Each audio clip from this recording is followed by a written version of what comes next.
Hello everyone, this is Roly Pandey. This is 10th year PYQ of EVS Pedagogy और content for CTET. Start करते हैं। ये आपकी last previous year का paper है। इसके बाद आपकी पेडागोजी की अलग मैराथन होगी और कंटेंट की अलग होगी। इसके पहले आपके पांचों पेपर के 10 ईयर के PYQ पूरे हो गए हैं। स्टार्ट करते हैं।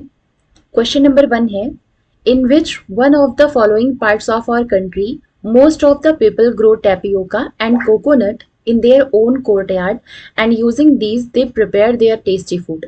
मतलब कि हमारे देश के कौन से एक भाग के अधिकांश व्यक्ति जो हैं वो अपने घरों के आंगन में टैपियोका और नारियल उगाते हैं और इनका उपयोग करके स्वादिष्ट भोजन तैयार करते हैं। तो ये आपका जहाँ भी टैपियोका और कोकोनट का कॉम्बिनेशन कहें वो आपका कहाँ पे आएगा, कौन से पार्ट में, केरल में। तो क्वेश्चन नंबर 1 का right option number 1। Next question है हमारा, the name of a particular species of birds whose male birds make many beautiful nests and the female bird selects on nest to lay her eggs। मतलब पक्षियों की उस प्रजाति का नाम बताना है जो कि नर पक्षी अनेक सुंदर घोंसले बनाते हैं और जो मादा पक्षी हैं उनमें से केवल एक है जो घोंसला को चुनते, मतलब कि बहुत सारे जो मेल बर्ड्स हैं वो नेस्ट का कंस्ट्रक्शन करती हैं और फीमेल बर्ड्स उन सारे नेस्ट में से जो नेस्ट उनको पसंद आता है उनमें से एक को सेलेक्ट करती हैं और उसी में अंडे देती हैं। तो वो है वीवर बर्ड। जो वीवर बर्ड्स होती हैं वो अपने नेस्ट के कंस्ट्रक्शन के लिए ही जानी जाती हैं, क्योंकि इनका जो कंस्ट्रक्शन है अपने नेस्ट का, घोंसले का, वो कैसे बनाती हैं, जो ग्रास स्टेम है, घास के तने और जो बाकी प्लांट्स होते हैं उन प्लांट्स के फाइबर्स से या फिर उनके रेशों से ही अपने घोंसले का निर्माण करती हैं। कौन? Weaver birds. तो क्वेश्चन नंबर 2 का right option number 4। Next question है, your house is located at X, your father's shop is located at Y. ऐसा कोई भी क्वेश्चन हो इसमें इस तरीके से बताया हो तो बस ये ध्यान रखना है एक्स और वाई के बीच में जो डिफरेंस है वो कैसा डिफरेंस है। अब जैसे इसमें बताया है एक्स और वाई का डिफरेंस अपोजिट है, बाकी जिस तरीके से इंडिकेट किया है डायरेक्शन का उस पर तुरंत ध्यान देंगे। यहाँ पे कहा है फर्स्ट गो 200 एक्स से स्टार्ट करना है, तो first go 200 metre due south, मतलब साउथ की तरफ 200 मीटर तक जाना है। ये हो गया नॉर्थ, ये साउथ, ये वेस्ट और ईस्ट। तो बोला है साउथ की डायरेक्शन में 200 मीटर, ये हो गया 200 मीटर इन साउथ डायरेक्शन। उसके बाद देन 150 लॉन्ग ब्रिज मीटर होगा, यहाँ पे 150 metre long bridge which is due east. अब यहाँ से ये आपका नॉर्थ हो गया, ये साउथ हो गया, ये वेस्ट हो गया और इधर की तरफ ईस्ट हो जाएगा। तो ईस्ट की डायरेक्शन में 150 मीटर तक बढ़ना है। उसके बाद which is due east and finally reach at your father's shop which is 200 metre due north. यहाँ से नॉर्थ की तरफ जाएंगे, ये है यहाँ पे, ये वाला डायरेक्शन नॉर्थ हो जाएगा, नीचे वाला साउथ, ये वेस्ट और ईस्ट। क्या कहा गया है, नॉर्थ की डायरेक्शन में 200 मीटर तक जाएंगे तो फिर जो फादर की शॉप है वो आ जाएगी। तो यहाँ से नॉर्थ डायरेक्शन में गए 150 मीटर्स के बाद यहाँ से 200 मीटर तक नॉर्थ डायरेक्शन में गए तो ये हमारा y आ गया। अब स्टार्टिंग में क्या बताया था, x और y का रिलेशन कैसा है, अपोजिट है। तो x यहाँ पे इसके जस्ट अपोजिट में आ रहा है y। अब पूछा गया है कि with respect to y the minimum distance of your house and its direction respectively are. मतलब कि y से x के बीच की डिस्टेंस पूछी है। तो यहाँ से 200 मीटर था, ये भी 200 मीटर हो गया। ये एक तरीके का आपका क्या बना रहा है, रेक्टेंगल बन रहा है। रेक्टेंगल में लेंथ इक्वल होती है और ब्रेथ इक्वल होती है। तो ये लेंथ हो गया 200 मीटर 200 मीटर। अब ब्रेथ यहाँ पे 150 मीटर दी हुई है तो x और y के बीच की डिस्टेंस भी कितनी हो जाएगी, 150 मीटर। और किस डायरेक्शन में पूछा है, y के रिस्पेक्ट में। तो y से जब इधर की तरफ बढ़ेंगे तो ऊपर नॉर्थ हो गया, नीचे साउथ हो गया, इधर ईस्ट हो गया और ये वेस्ट डायरेक्शन में हो जाएगा x। तो क्या हो जाएगा, 150 मीटर ड्यू वेस्ट। तो क्या हो गया, first option is the right option of question number 3। Next question है हमारा, a doctor has suggested to a person to eat daily the green leaf vegetables amla and jaggery, मतलब गुड़, along with medicines. This person must be patient who is suffering from, मतलब doctor ने किसी व्यक्ति को प्रतिदिन दवाइयों के साथ हरी पत्तेदार सब्जियां आंवला और गुड़ खाने का सुझाव दिया है। तो यह व्यक्ति कोई रोगी होना चाहिए जो कि किस चीज से पीड़ित है, ग्रीन लीफी वेजिटेबल्स हैं, आंवला है, जैगरी है, इन सारी चीजों में क्या होता है, आयरन पाया जाता है। अब क्या पूछा है, हमको पता करना है कि कौन सी बीमारी है या कौन सा रोग है। तो आयरन हमने पढ़ा था लास्ट वाली क्लास में, जो हीमोग्लोबिन है, आरबीसी में हीमोग्लोबिन पाया जाता है, लाल रक्त कोशिकाओं में हीमोग्लोबिन होता है जो कि एक प्रोटीन है। प्रोटीन में ही आयरन के अणु पाए जाते हैं। अब यहाँ पे नाम इसका किस अकॉर्डिंग रखा गया है, आयरन का एक और होता है हीमेटाइट। कौन सा, हीमेटाइट। इसी के नाम से यहाँ से हीमे लेकर के हीमोग्लोबिन इसका नाम रखा गया है, क्योंकि इसमें आयरन होता है। तो आयरन की कमी जब होती है तब जो ऐसे वेजिटेबल्स हैं या फिर जो भी ऐसे फ्रूट्स हैं, वेजिटेबल्स हैं जिनमें आयरन होता है, उस डिफिशियंसी को पूरा करने के लिए खाया जाता है। तो मतलब उसमें किस चीज की कमी होगी, एनीमिया की। आयरन की डिफिशियंसी को ही एनीमिया बोलते हैं, या फिर हीमोग्लोबिन की डिफिशियंसी या आयरन की डिफिशियंसी, कुछ भी कह सकते हैं। तो फोर्थ का राइट ऑप्शन क्या हो जाएगा, ऑप्शन नंबर 1। नेक्स्ट क्वेश्चन है, bronze is an alloy whose main constituents are. Bronze जो कांसा एक मिश्र धातु है जिसके प्रमुख संघटक हैं कॉपर और इसका टेनोगाइट। डायरेक्ट आपका ऑप्शन हो जाएगा। दो मेटल्स से मिलकर के जो एक बनता है उसी को एलॉय बोलते हैं। तो ब्रॉन्ज किन दो चीजों से मिलकर के बनता है, कॉपर और टिन से मिलकर के बनता है। तो फिफ्थ का right option, option number 2। Next question है हमारा, consider the following statements about the world famous pashmina. दुनिया में प्रसिद्ध पश्मीना के बारे में नीचे दिए गए कथनों पर में विचार कीजिए। सबसे पहले पश्मीना के बारे में थोड़ा समझ लेते हैं। ये एक फारसी शब्द है, फारसी शब्द है पमीना, इसी से पश्मीना शब्द लिया गया है। और पमीना का मतलब क्या होता है, जो ऊन से बना होता है उसी को पमीना बोलते हैं फारसी में। तो इसी पमीना शब्द से लिया गया है पश्मीना। ये एक तरीके की गोट्स होती हैं जो कहाँ पाई जाती हैं, इंडिया और नेपाल। इंडिया और नेपाल के जो सबसे ऊंचे हिमालयाज होते हैं, लगभग 5000 मीटर ऊपर जो हिमालयाज होते हैं, वहां पर ये पश्मीना गोट्स पाई जाती हैं। तो क्वेश्चन क्या है कि इसमें से फेमस पश्मीना के बारे में पता करना है कौन सा स्टेटमेंट सही है। पश्मीना शॉल जो होती है वो 6 स्वेटर्स के बराबर गर्म करती है। तो ये ऑप्शन आपका सही है कि एक पश्मीना शॉल में 6 स्वेटरों के बराबर गर्मी होती है। The goats from which the soft pashmina wool is collected are found on very high mountains of 5000 metre. मतलब कोमल पश्मीना पहाड़ी बकरियों की एक खास नस्ल से एकत्र किया जाता है जो 5000 मीटर ऊंचे पहाड़ों पर रहती है। कौन से ऊंचे पहाड़ों पर, नेपाल और इंडिया के ऊंचे पहाड़ों पर। ठीक है, तो ये वाला ऑप्शन भी आपका सही हो गया। नेक्स्ट है, a coat of warm hair grows on the goat's body which protects it from extreme cold। अत्यधिक सर्दी से बचाने के लिए बकरियों के शरीर पर गर्म वालों की एक, मतलब ये गर्म जो हेयर्स होते हैं इसकी एक परत उगाती है। किस लिए होती है, उनको सर्दी से बचाने के लिए, जिसका यूज करके हम लोग के लिए गर्म कपड़े बनाए जाते हैं। तो ये ऑप्शन भी सही है। The fine hair after cutting from the goat's body is woven on machines. ये आपका ऑप्शन गलत हो जाएगा क्योंकि इसको मशीन से नहीं, हाथ से ही इसकी वूविंग की जाती है। तो ए बी सी इसका राइट ऑप्शन हो जाएगा क्वेश्चन नंबर 6 का। नेक्स्ट क्वेश्चन है, in which year 1000 people dead in the earthquake that struck in Bhuj या फिर गुजरात। किस वर्ष भुज या फिर गुजरात में भूकंप आया था जिसमें कम से कम 1000 लोगों की मृत्यु हो गई थी। तो ये 26 जनवरी 2001 में आया था। 26 जनवरी 2001 में आया था। अर्थक्वेक की स्टडी को क्या बोलते हैं, स्टडी ऑफ अर्थक्वेक सीज्मोलॉजी बोलते हैं, सीज्मोलॉजी। और अर्थक्वेक की वाइब्रेशंस को जिस ग्राफ पे मेजर किया जाता है उसको बोलते हैं सीज्मोग्राफ, सीज्मोग्राफ। अर्थक्वेक का मैग्नीट्यूड किसके थ्रू पता किया जाता है, रिएक्टर स्केल या फिर इंग्लिश में रिक्टर या रिएक्टर, कुछ भी कह लीजिए। स्केल के थ्रू अर्थक्वेक का मैग्नीट्यूड पता किया जाता है। तो ये हो गया आपका अर्थक्वेक के बारे में। तो इसका राइट ऑप्शन क्या हो गया, question option number 2। Next question है, with respect to the location of the capital of our country, the capital of the Himachal Pradesh Shimla and the capital of the Madhya Pradesh Bhopal are located in the मतलब हमारे देश की राजधानी की स्थिति के सापेक्ष में पता करना है कि जो हिमाचल प्रदेश की राजधानी शिमला है और मध्य प्रदेश की राजधानी भोपाल है, क्रमशः उसकी लोकेशन क्या है, स्थित कहाँ पर है।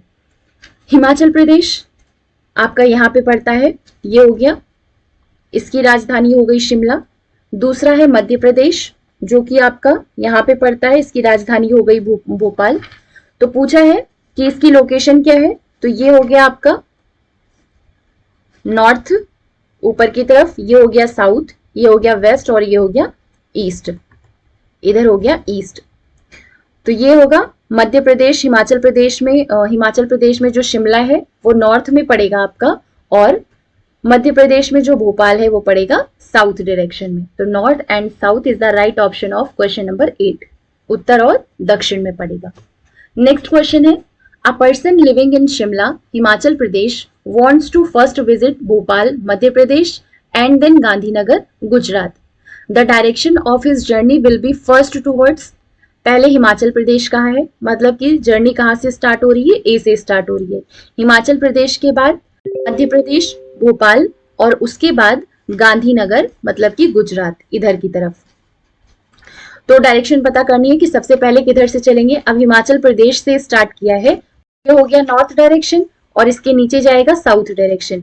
तो ये क्या हो गया, सबसे पहले साउथ की तरफ, उसके बाद मध्य प्रदेश से गांधीनगर, तो ये हो गया ऊपर नॉर्थ, नीचे साउथ, इधर हो गया वेस्ट और इधर हो गया आपका ईस्ट। तो पहले साउथ डायरेक्शन में बढ़ेगा और उसके बाद वेस्ट मतलब पश्चिम में। तो south and then towards west is the right option of question number 9, दक्षिण और इसके पश्चात पश्चिम की ओर। नेक्स्ट क्वेश्चन है, the state union territory of our state या union territory of our country which has a coast on the Arabian Sea is, मतलब हमारे देश के किस राज्य के या फिर केंद्र शासित प्रदेश की सीमा समुद्र तट अरब सागर से लगती है। तो यहाँ पे पहले देख लेते हैं अरेबियन सी कहाँ पड़ता है, यहाँ पे पड़ता है। ऑप्शन में क्या दिया है, आंध्र प्रदेश, कर्नाटका, पुदुचेरी और वेस्ट बंगाल। ये हो गया आपका वेस्ट बंगाल यहाँ पे है, तो अरेबियन सी से इसका कोई मतलब ही नहीं। पुदुचेरी ये भी इधर की तरफ हो गया, तो इससे भी कोई इसका रिलेशन नहीं है। कर्नाटक है आपका, जो ये बिल्कुल इधर की तरफ पड़ रहा है, तो इसके तट को कर्नाटक जो है वो टच कर रहा है। तो पूछा है कि कौन सी सीमा इससे लगती है, तो यही कर्नाटक ही आपका राइट ऑप्शन हो जाएगा क्वेश्चन नंबर 10 का। नेक्स्ट क्वेश्चन है, A special kind of dance named Cheraw is performed by the people of, मतलब जो विशेष प्रकार का नृत्य है चिराव कहते हैं जिसे, कहाँ के लोगों द्वारा इसे परफॉर्म किया जाता है, असम, ओडिशा, मिजोरम या फिर झारखंड। तो इसका राइट ऑप्शन क्या हो जाएगा, ऑप्शन नंबर 3 मतलब मिजोरम। नेक्स्ट क्वेश्चन है, on the map of India if you draw a straight line A B from Kolkata, जो कि वेस्ट बंगाल की कैपिटल है, to Puducherry which is point B, then the direction of the point A with respect to the point B would be, मतलब कि point A से point B से की जो डायरेक्शन है वो पता करनी है, किसके रिस्पेक्ट में, point B के रिस्पेक्ट में। सबसे पहले मार्क कर लेते हैं, कोलकाता आपका पड़ेगा यहाँ पे, जो कि A मार्क करना है। उसके बाद दूसरा क्या है, पुदुचेरी, जिसको B मार्क करना है। स्ट्रेट लाइन कहा गया है, A से B का, वेस्ट बंगाल से या फिर कोलकाता से, ये हो गया आपकी स्ट्रेट लाइन, यहां से बन रही, समझ लीजिए ये स्ट्रेट लाइन है। अब बी के रिस्पेक्ट में पूछा है, तो बी के रिस्पेक्ट में पहले यहाँ पे बना लेते हैं, ये हो गया नॉर्थ, ये हो गया साउथ, ये हो गया आपका वेस्ट और ये हो गया ईस्ट। बी से ए का पता करना है, तो ये नॉर्थ और ईस्ट डायरेक्शन में पड़ रहा है, तो north east is the right option of question number 12, मतलब उत्तर पूर्व। नेक्स्ट क्वेश्चन है, Name the female athlete who started weightlifting at the age of 12 years, succeeded in lifting weight of 130 kg and won 29 medals in international events. वो कौन है जिन्होंने weight lifting 12 year की as से ये स्टार्ट कर दिया था, इसके बाद फाइनली 130 kg का वेट अभी वो लिफ्ट करती हैं और उन्होंने इंटरनेशनल इवेंट्स में 29 मेडल्स जीते हैं। तो वो कौन है, कर्णम मल्लेश्वरी हैं। ये इंडिया की हैं, इंडिया की फीमेल वेट लिफ्टर है जिन्होंने ओलंपिक गेम्स में परफॉर्म किया था और उनको ब्रॉन्ज मेडल मिला था, यहाँ पे ब्रॉन्ज मेडल मिला था। ईवीएस की एनसीईआरटी की बुक में कर्णम मल्लेश्वरी के बारे में आपकी ये इंफॉर्मेशन दी हुई है, Karnam Malleswari is a weight lifter, she lives in Andhra Pradesh. कहाँ से बिलोंग करती हैं? आंध्र प्रदेश से। इसका क्वेश्चन इस तरीके से पूछा जा सकता है, आपको ए ऑप्शन दे देगा कि कर्णम मल्लेश्वरी कहाँ की है? आंध्र प्रदेश। सही देना होगा तो सही दे देगा, बाकी या फिर हो सकता है चेंज करके कोई और ऑप्शन दे दे। तो आंध्र प्रदेश की रहने वाली है कौन?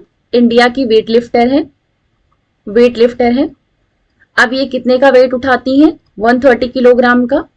इंटरनेशनल इवेंट्स में इन्होंने कितने मेडल्स जीते हैं? 29 मेडल्स जीते हैं। और ई आपका एक इनके बारे में एक और इंफॉर्मेशन हो गई कि ओलंपिक गेम्स में इन्होंने ब्रॉन्ज मेडल जीता था। एक सीटेट के क्वेश्चन में ये भी पूछ लिया गया था कि उनके फादर क्या करते हैं, तो उनके फादर एक पुलिस कांस्टेबल हैं। Malleswari started lifting weights then when she was 12 years old. Now she can lift a weight of 130 kilograms. Karnam has won 29 medals in international events. Her four sister also practice weightlifting. इनकी 4 बहनें हैं, वो भी weight lifting की ही practice कर रही हैं। तो 13 का राइट ऑप्शन क्या हो गया? Option number 4, that is Karnam Malleswari. Next question है, a tourist boarded a train on 10th November 2021. 10th November from Ernakulam town to Vadodara. The train departed from Ernakulam town at 22:40 hours. तो पहले आप हर एक जितने भी डे, जिस डे पे जितने आवर्स दिए हैं उसमें से कितने आवर्स तक चली, इसको निकालने के लिए 24 आवर्स में से जितने बजे स्टार्ट हुई है या फिर जितने बजे ट्रेन डिपार्चर हुआ है उतने से सब्ट्रैक्ट कर देंगे। तो 24 माइनस 22, यहाँ से एक कैरी जाएगा, 1 आवर यहाँ से कैरी लिया है तो ये हो जाएगा 60 मिनट। तो ये 22:40 दिया है, तो ये आपका 20 मिनट्स यहाँ पे बचा।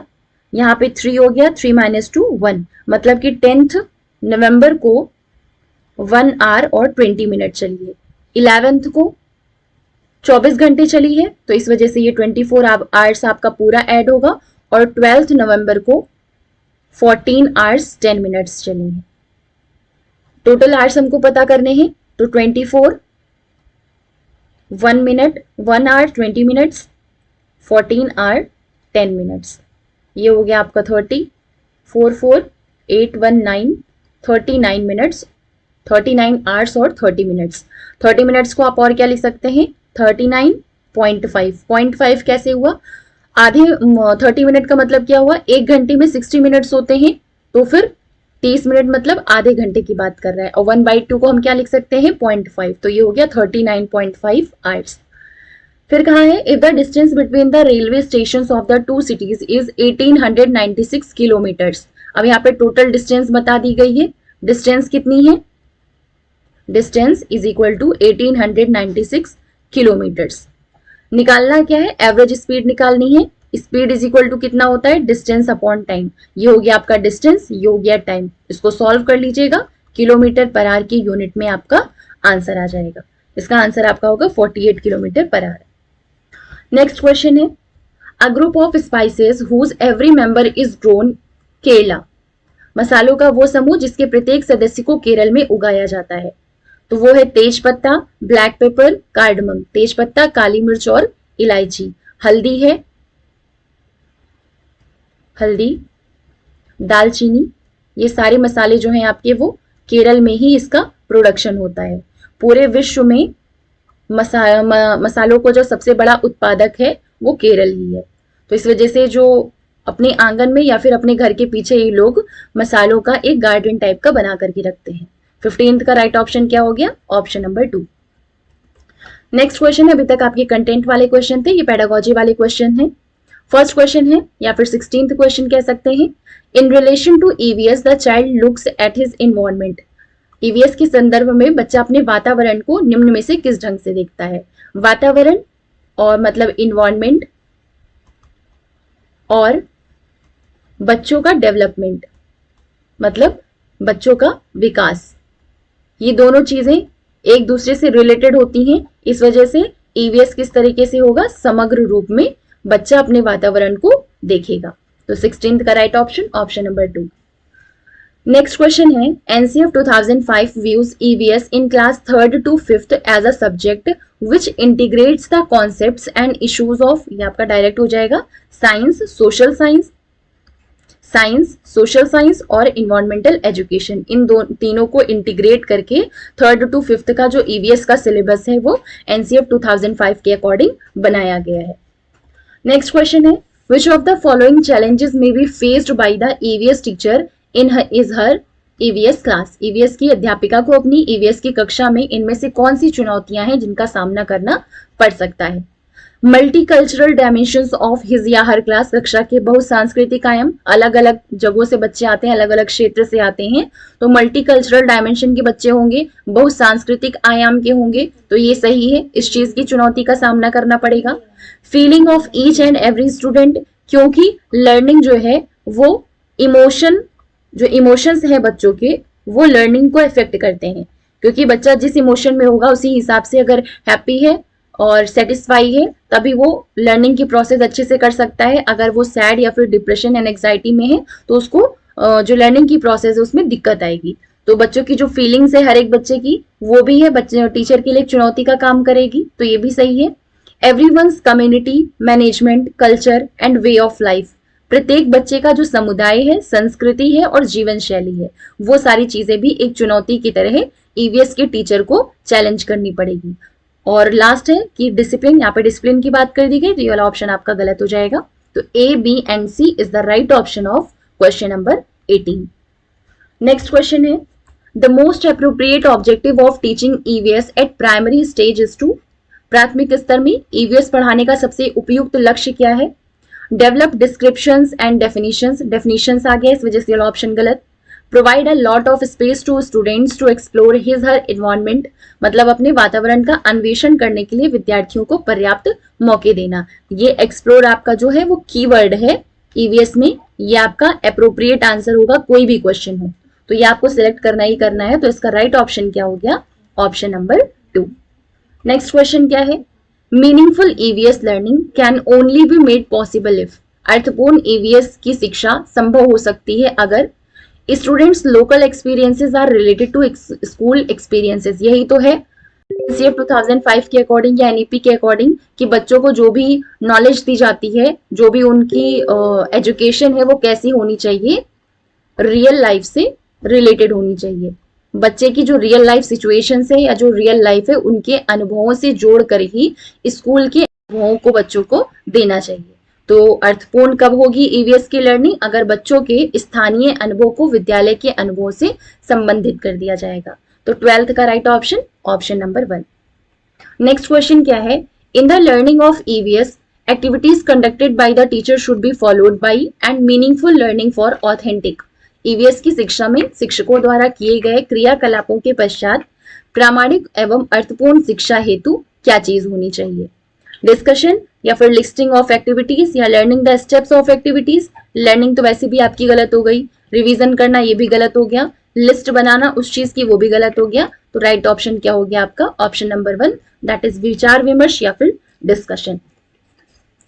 नेक्स्ट क्वेश्चन है, learning through group activities is performed in EVS classes because, मतलब ईवीएस कक्षाओं में जो सामूहिक गतिविधियां कराई जाती हैं उनके द्वारा सीखने को बढ़ावा दिया जाता है।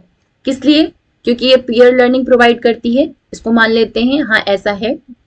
It improve social interactions among students, social interactions को भी इम्प्रूव करता है, ये भी है।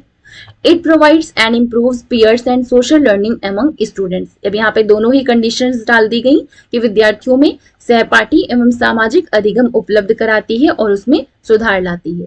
तो इसका राइट ऑप्शन क्या हो गया आपका, ऑप्शन नंबर 3। क्वेश्चन नंबर 22 का राइट ऑप्शन, ऑप्शन नंबर 3। यहाँ पे ओनली की बात कर दी गई, इस वजह से आपका ये ऑप्शन गलत हो जाएगा। नेक्स्ट क्वेश्चन है, which of the following indicates skill process in learning of EVS. Process skills जो ईवीएस में इन्वॉल्व की जाती हैं लर्निंग के लिए, वो क्या इंडिकेट करती हैं। क्लासिफिकेशन, डिस्क्रिप्शन, स्टेटमेंट या फिर रिकॉल। तो इसका राइट ऑप्शन क्या हो जाएगा, क्लासिफिकेशन, क्योंकि क्लासिफिकेशन प्रोसेस स्किल से क्या होता है, बच्चा अपनी रियल लाइफ सिचुएशंस में वर्गीकरण को अप्लाई करने की कोशिश करता है या फिर अप्लाई करने का विकास होता है इस प्रोसेस स्किल्स के थ्रू, क्लासिफिकेशन प्रोसेस स्किल के थ्रू। तो 23 का राइट ऑप्शन, ऑप्शन नंबर 1। 24 है the most appropriate objective of promoting parents and communities participation in the learning of EVS by students is to, मतलब ईवीएस की कक्षा में शिक्षकों द्वारा अभिभावकों एवं समुदाय की भागीदारी को जो बढ़ावा दिया जाता है उसका सबसे उपयुक्त उद्देश्य क्या है? Provide an opportunity to teachers to know the students socio cultural background, जिससे कि शिक्षक विद्यार्थियों की जो सामाजिक सांस्कृतिक पृष्ठभूमि है उसको जान सकें। तो ये सही है। Follow the recommendation of national policies, राष्ट्र की नीतियों की प्रस्तावनाओं का पालन करें, गलत हो जाएगा। मेंटेन डिसिप्लिन, ये आपका गलत हो जाएगा। No the students and guide them in learning of students, ये भी गलत हो जाएगा। बच्चों को जानने के लिए ये क्लास में ही सफिशियंट है, क्लास में उनका अवलोकन करके जान सकते हैं कि बच्चों के बारे में, बाकी उनको कहाँ पे गाइडेंस की जरूरत है लर्निंग में, ये सारी चीजें क्लास में जान सकते हैं। तो बच्चों को मतलब ये जो अभिभावक और समुदाय की मीटिंग कराई जाती है, ये किस लिए कराई जाती है कि बच्चे का अगर सोशियो कल्चरल बैकग्राउंड पता होगा तो एज अ रिसोर्स इसको बच्चे की लर्निंग में यूज किया जा सकता है। तो 24 का राइट ऑप्शन क्या हो गया? Option number 2, sorry option number 1। Next question है the challenges and issues in EVS class at primary level can be very well addressed by, प्राथमिक स्तर पर ईवीएस कक्षाओं की चुनौतियों का विषयों और समस्याओं को भली प्रकार संबोधित निम्न द्वारा किया जा सकता है। लेक्चर और डिस्कशन के थ्रू, या फिर फ्री डिबेट के थ्रू, या फिर लेक्चर और डिमॉन्स्ट्रेशन के थ्रू, या फिर debate followed by discussion. Debate भी इंपॉर्टेंट है और डिस्कशन भी इंपॉर्टेंट है। अब यहाँ पे दोनों को मिक्स कर दिया गया कि ऐसा डिबेट जिसमें कि डिस्कशन हो, क्योंकि डिबेट और डिस्कशन के थ्रू क्या होता है, जो भी सब्जेक्ट है या फिर जो भी एक्टिविटीज हैं इनके बारे में बच्चा खुल करके अपनी ओपिनियन को व्यक्त कर पाता है। इसी वजह से डिबेट फॉलोड बाय डिस्कशन जो होगा वो भली प्रकार से, मतलब जो चुनौतियां होती हैं विषयों और समस्याओं को लेकर के, उससे बच्चा निपट जाएगा, फिर उसको सॉल्व कर लेगा। तो 25 का right option, option number 4।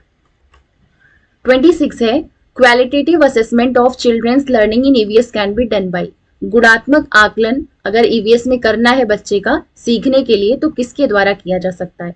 Record of children's ideas, observation reports, सही है। ऑब्जर्वेशन ऑफ प्रोसेस स्किल्स, ये भी सही है, प्रक्रिया कौशलों का अवलोकन। पेपर पेंसिल टेस्ट, यहाँ पे किसकी बात की गई है? Qualitative assessment. तो अगर क्वांटिटेटिव असेसमेंट की बात की जाती तब वहां पर पेपर पेंसिल टेस्ट आता और अचीवमेंट टेस्ट आता। यहाँ पे क्वालिटेटिव की बात की गई है तो A and B is the right option of question number 26। Next है हमारा which of the following is a formative assessment tool in EVS, कौन सी ईवीएस शिक्षण में रचनात्मक आकलन का उपकरण है? Portfolio, anecdotal record, rating scale, observation and recording, चारों ही हैं जो कि फॉर्मेटिव टूल की तरह काम होती हैं ईवीएस में। तो 27 का राइट ऑप्शन, ऑप्शन नंबर 4। 28 है 2 पॉइंट दिया गया है, एक एक्स और एक Y. Drawing pictures of animals, पशुओं की चित्र बनाना, और वाई है using fingers and thumb prints, अंगुलियों तथा अंगूठे की छाप के उपयोग से।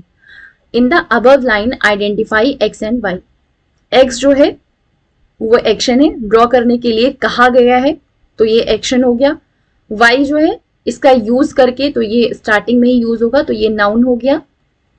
एक्शन वर्ब है, पहले में बताया गया एक्शन है, और जो भी एक्शन वाली चीजें होती हैं वो वर्ब ही होती हैं। तो एक्स स्टेटमेंट जो हो गया वो एक्शन वर्ब हो गया, और वाई क्या हो गया? कंटेंट हो गया। तो ये भी सही है। एक्स जो है वो कॉग्निटिव प्रोसेस है।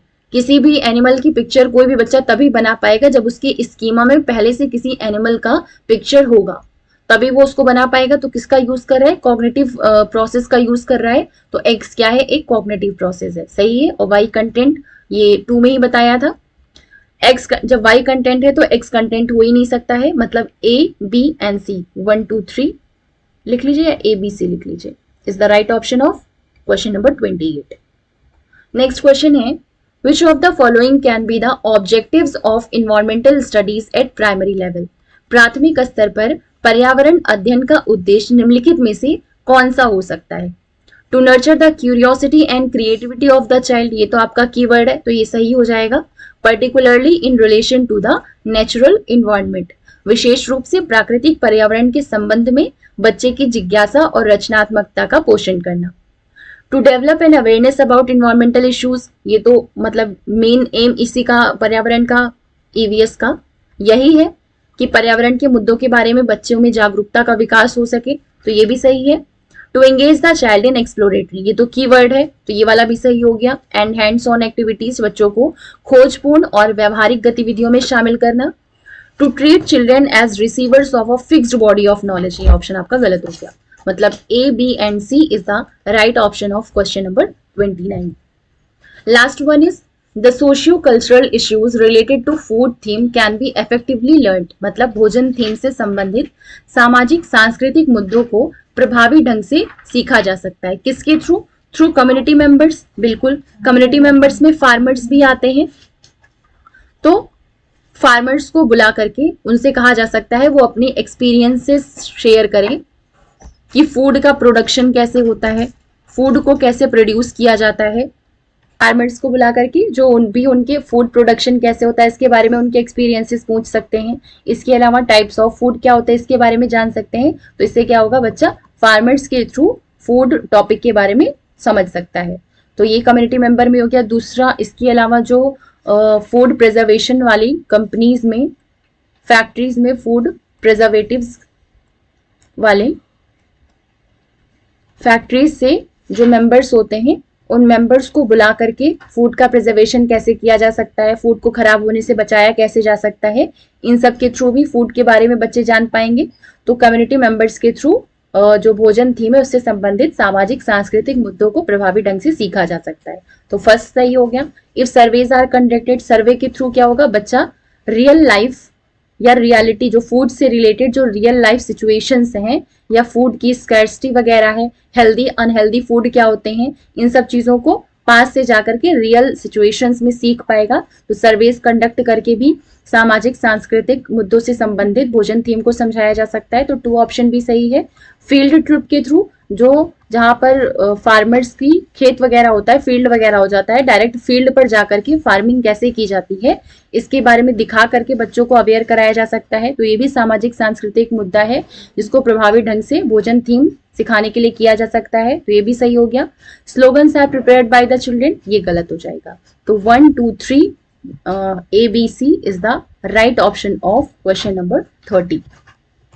This is all about the 10th year previous year question of EVS pedagogy. ये आपका लास्ट प्रीवियस ईयर था EVS का भी। सारे जो पेपर्स हैं आपके 5 papers, CDP, Hindi, English, maths और EVS, सबके आपके 10 ईयर के प्रीवियस ईयर क्वेश्चन पूरे कंप्लीट हो गए हैं। अब सबकी मैराथन बची है 1 by 1, वो भी कंप्लीट हो जाएगी। इंग्लिश की मैराथन हो गई आपकी।